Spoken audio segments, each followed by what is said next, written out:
आप देख लीजिए, नीतीश कुमार बीजेपी के साथ नहीं थे, मुख्यमंत्री बने। ममता बनर्जी बीजेपी के साथ थी। राज्यसभा में बीजेपी के पास मेजॉरिटी नहीं है, चाहे वो कॉन्स्टिट्यूशनल अमेंडमेंट लाए या फिर सिर्फ एक नॉर्मल सा बिल लेकर आए। नंबर तो उनके पास नहीं है, 162 नंबर टच नहीं कर रहे। अब मोदी जी अगर पीछे से कोई जादूगरी कर चुके हैं तो वो अलग बात है, मगर आज की तारीख में नंबर नहीं है। हैदराबाद के लिए आज का दिन बड़ा खास है क्योंकि 75 साल पहले भारत का अंग आज ही के दिन हैदराबाद बना था और 13 महीने बाद ये वाकया हुआ था आज़ादी के। और आज इस खास दिन को हर दल अपने तरीके से मना रहा है। गृह मंत्री अमित शाह का भी कार्यक्रम है, कांग्रेस ने वर्किंग कमेटी की बैठक के बाद जनसभा भी बुलाई है और साथ ही साथ AIMIM का भी अपना जलसा है, अपना कार्यक्रम है। इस वक्त हमारे साथ AIMIM के सुप्रीमो असदुद्दीन ओवैसी साहब मौजूद हैं और माना जाए ओवैसी साहब कि ये जो चुनावी तैयारियां आपके राज्यों में चल रही हैं उसी के हिस्से के तौर पर सभी दल बड़े बड़े कार्यक्रम लेकर के आज तैयार हैं। जाहिर है चुनाव के लिए 2 महीने बाकी हैं, तो हर पॉलिटिकल पार्टी अपना प्रोग्राम करती है, मगर हमारा तो ये तो एनुअल प्रोग्राम है और इसको इलेक्शन से जोड़ना ज़रा ठीक नहीं होगा। मगर अब क्योंकि इलेक्शन करीब है तो जाहिर है लोग उसी नतीजे पर पहुंचते हैं। तो तैयारी सबकी चल रही है। देखिए अभी तो डेट्स आने के बाद सही तरीके से पता चलेगा। जी, चुनावी तैयारियों का एक हिस्सा ये भी है कि कांग्रेस ने यहाँ आकर के एक बड़ा कार्यक्रम किया और वो कार्यक्रम CWC की बैठक जो कि अमूमन दिल्ली में हुआ करती है, आपके शहर में आकर के उन्होंने ये कार्यक्रम किया और यहाँ आकर के उन्होंने एक बड़ा ऐलान किया है कि आरक्षण को बढ़ाया जाना चाहिए, OBC SC ST। आप क्या कहेंगे? मैं तो ये बात पार्लियामेंट में पहले ही कह चुका हूँ कि 50% का जो लिमिट है उसको ब्रीच करने की ज़रूरत है और जो सुप्रीम कोर्ट का जो जजमेंट है, मोदी गवर्नमेंट का मेजॉरिटी है, वो पार्लियामेंट में कानून बना दे और 50% को ब्रीच कर दें।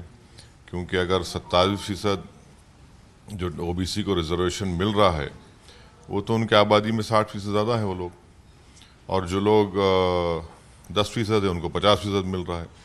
तो इसके लिहाज से देखा जाए तो रिजर्वेशन बढ़ना चाहिए और हमारी पार्टी ने पहले ही लोकसभा में कई मरतबा मैं इसका डिमांड कर चुका हूँ। अब देखना है कि ये सरकार लाएगी नहीं लाएगी। जी, अब थोड़े राजनीतिक प्रश्न की तरफ अगर आएँ तो ऐसे में जबकि यहाँ एक बड़ा जलसा कांग्रेस का हुआ और इंडिया ब्लॉक की पार्टीज जो हैं वो अपना बैठक अभी हाल ही में उन्होंने दिल्ली में भी किया, उसके पहले मुंबई में किया। आप न इंडिया ब्लॉक के साथ हैं न आप भारतीय जनता पार्टी के साथ, ऑब्वियसली सवाल नहीं उठता है, तो बावजूद इसके कि आप बीजेपी का विरोध करते हैं, यहाँ आकर के यहाँ आपको चढ़ाने जैसी बात है, आपको साथ नहीं रखते? तो इसमें कोई मुझे एतराज़ नहीं है, क्योंकि मेरा मानना यह है कि ये जो जितने पार्टीज़ जो आज अपने आप को बीजेपी के ख़िलाफ़ बता रहे हैं, एक तो यह है कि इनका ट्रैक रिकॉर्ड क्या रहा है। आप देख लीजिए, नीतीश कुमार बीजेपी के साथ नहीं थे, मुख्यमंत्री बने। ममता बनर्जी बीजेपी के साथ थी। फिर आप झारखंड की पार्टी को ले लीजिए, वो बीजेपी के साथ पहले डिप्टी CM बने। उद्धव ठाकरे शिवसेना बीजेपी के साथ थे। DMK किसी ज़माने बीजेपी के साथ थी। तो ये इनको जेब नहीं देता कि अपने आप को ये कह दें कि हम ही सबसे साफ सुथरे हैं और हम ही सेकुलर हैं। भाई आपका ट्रैक रिकॉर्ड आप देख लीजिए। तीसरी बात यह है कि इस अलायंस में बहन मायावती नहीं है, हमारे तेलंगाना के मुख्यमंत्री नहीं है, इसमें कई आसाम के जो छोटे पार्टियां वो नहीं हैं, नॉर्थ ईस्ट के कई पार्टीज़ हैं वो नहीं हैं।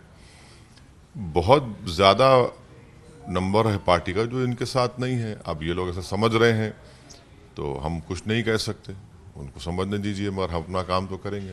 पर आपके शहर में आकर के वेणुगोपाल साहब ये कहते हैं कि दरअसल एक ही सिक्के के 2 पहलू हैं, मोदी और KCR, और आप केसीआर साहब के करीबी है, आपकी पार्टी और उनकी पार्टी करीब है, तो एक तरह से आप भी वो जो बी टीम वाली लॉजिक है उसको यहाँ के कांग्रेस ने कह दिया। छोड़िए, केसी वेणुगोपाल अपना इलेक्शन नहीं जीत सका लोकसभा का, क्या बकबक करते रहता है। तो उसको अपना चुनाव जीतना चाहिए था ना, वो खुद नहीं जीत पाया। वहां पर किसने हराया उनको? बी टीम ने हराया, केसीआर ने हराया उनको। पर ये तो कांग्रेस पार्टी कह रही है ना, आप वेणुगोपाल नहीं, तो भाई वो तो आपने उनका नाम लिया ना, तो उनका नाम लेंगे तो बोलना पड़ेगा। तो वो तो क्या बोल रहे हैं वो। फिर उद्धव ठाकरे कब से सेक्युलर हो गए?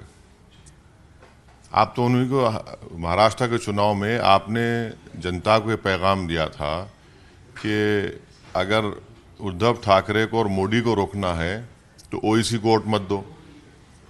चुनाव हो गए तो आपने फिर उनसे अलायंस कर लिया, आपको डिप्टी सीएम का पोस्ट मिल गया, आप खुश हो गए।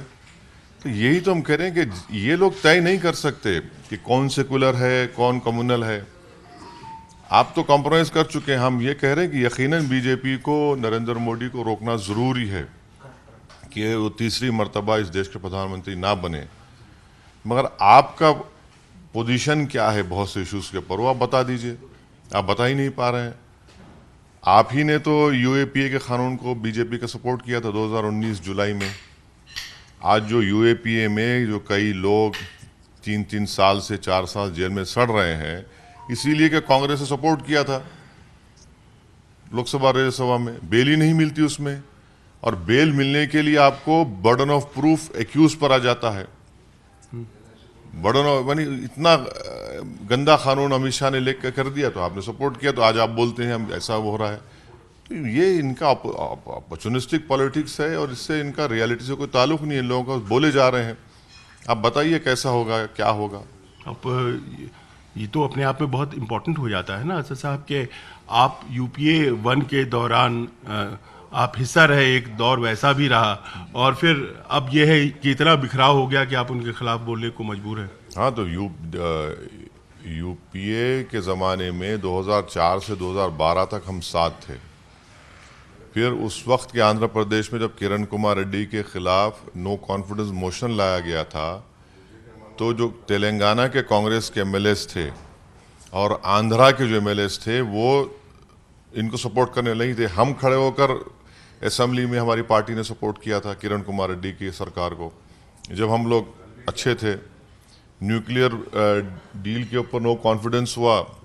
आज जो कम्युनिस्ट पार्टीज इनके साथ हैं वो बीजेपी के साथ थे। फिर प्रणब मुखर्जी का प्रेसिडेंट इलेक्शन आया, तो हमको इन्होंने कहा था कि जाकर जगन मोहन रेड्डी को आप समझाइए। 3 घंटे हम जाकर छछरौड़ा जेल में जगन मोहन रेड्डी से मिले, उनको समझाए, राजी किए। फिर प्रणब मुखर्जी आकर जगन की वालदा से मिले। तो ये सब चीज़ें हैं। अब देखिए, ये तो इसलिए हमको समझ में नहीं आता कि लोग जो इस तरह की बातें करते हैं वो अपना ही मजाक बना रहे हैं। लोग इनको देख रहे हैं। आपकी नीतियाँ, ऐसा लगता है जैसे कि अब आज प्रधानमंत्री का जन्मदिन है और वो विश्वकर्मा योजना ला रहे हैं ओबीसीज के लिए, खास तौर पर जो हुनरमंद ओबीसीज हैं उनको खास तौर पर। आप भी समर्थन इसी आइडियाज का करते हैं? नहीं, प्रधानमंत्री तो केसीआर के देखा देखी कर रहे हैं, कॉपी किए हैं। ये तो ओबीसी के जो प्रोफेशन का स्कीम था वो तो प्रधानमंत्री से पहले 5 महीने पहले केसीआर यहाँ पर लागू कर दी तेलंगाना में, उसकी कॉपी की है वो लोग। ये जो विश्वकर्मा योजना है, हाँ बिल्कुल, बता रहा हूँ आपको। केसीआर उसको लाए थे और प्रधानमंत्री से कॉपी कर रहे हैं। पहले यहाँ पर तेलंगाना में आया। जितने ओबीसी के जो प्रोफेशंस हैं उन तमाम को वो फाइनेंशियल ग्रांट दे रहे हैं, तो प्रधानमंत्री को वही कॉपी कर रहे हैं। बीजेपी उसकी कॉपी कर रही है। लोग कहते हैं कि ये सब इसलिए हो रहा है क्योंकि शायद चुनाव जल्दी हो जाएं। आपको भी ऐसा लगता है कि चुनाव जल्दी हो सकते हैं, तेलंगाना के डिले हो सकते हैं? क्या लगता है? नहीं, देखिए, अब हमारा मानना यह है कि हमारी पार्टी हमेशा चुनाव के ही मोड में पहले दिन से काम करती है। अब ये दूसरे पार्टियां हैं जो चुनाव के लिए इलेक्शन मोड में आती हैं। कभी चुनाव हो हम तैयार हैं, चुनाव तो होना चाहिए, चुनाव होंगे। मुझे नहीं मालूम कि जॉइंट इलेक्शन होगा तेलंगाना के विधानसभा का लोकसभा के साथ, मगर टाइम मेरे लगता है कि जनवरी 17 से पहले तेलंगाना की असेंबली को कॉन्स्टिट्यूट होना चाहिए, सिवाय वो मिजोरम को छोड़कर। तो अब उसको कैसे ओवरकम करेंगे कोई भी? तो चुनाव तो होना चाहिए टाइम पे, या नहीं तो अगर आप कौन सा बिल लाएंगे, कैसा करेंगे, मुश्किल होगा। मुझे लगता है कि चुनाव तेलंगाना के टाइम पे होंगे। आपको लगता है कि सत्र में वन नेशन वन इलेक्शन जैसी कोई बात आ सकती है? सत्र शुरू होने वाला।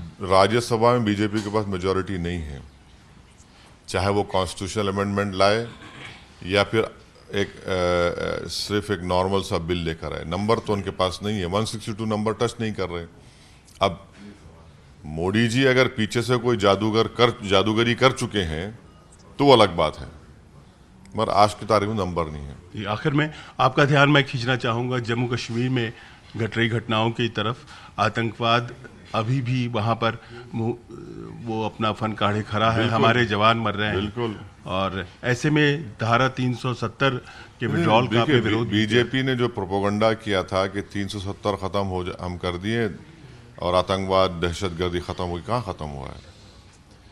आए दिन वहाँ पर कश्मीरी पंडित को मारा जाता है तो बहुत से तो जम्मू में आ गए। अब जो टेररिज्म का एपिसेंटर बोलिए या थिएटर बोलिए, वो जम्मू बन चुका है। जनवरी में राजौरी में जिन्होंने हमारे सिपाहियों को मारा था, आज तक वो टेररिस्ट नहीं पकड़े गए। जिस घर में वो पनाह लिए थे उनको आपने पकड़ लिया है। अब आप देखिए, कर्नल, एक मेजर, एक डीवाईएसपी की मौत हो जाती है और 2-3 दिन तक ऑपरेशन चलता है। बाद में हम उनको न्यूट्रलाइज करते हैं, फिर ये टेररिस्ट वीडियोस डालते हैं, साइकॉप्स करते हैं। तो ये सरासर इनकी नाकामी है। और फिर ऊपर से हम क्रिकेट मैच खेलेंगे, जो पाकिस्तान से दहशतगर्द आ रहे हैं, आतंकवादी आ रहे हैं। अहमदाबाद में नरेंद्र मोदी स्टेडियम में आप क्रिकेट मैच खेलेंगे। अगर बीजेपी सत्ता में नहीं होती तो क्या बीजेपी क्या बोलती? मैच नहीं होना चाहिए। बीजेपी यही तो बोलती थी, बिरयानी डिप्लोमेसी। अब कौन से क्रिकेट मैच? भाई, जानों का खेल खेला जा रहा है राजौरी में, अनंतनाग में, कश्मीर में, और आप क्रिकेट मैच खेलेंगे? देख लीजिए। तो आपके हिसाब से हम मान के चलें कि ये जो मैच हो रहे हैं इंडिया पाकिस्तान, क्रिकेट मैचेस नहीं होने चाहिए? नहीं, मैं नहीं कह रहा हूं। मैं सिर्फ बीजेपी के उन तमाम बीजेपी को ये बातें याद दिला रहा हूं कि आप जब सत्ता में नहीं रहते तो आपका चेहरा ये होता है। बिरयानी डिप्लोमेसी की आप बात कर रहे हैं, जब सत्ता में आ जाते हैं तो आप बिरयानी खा लेते हैं। हमसे बात करने के लिए शुक्रिया। संजीव त्रिवेदी, न्यूज़ 24, हैदराबाद।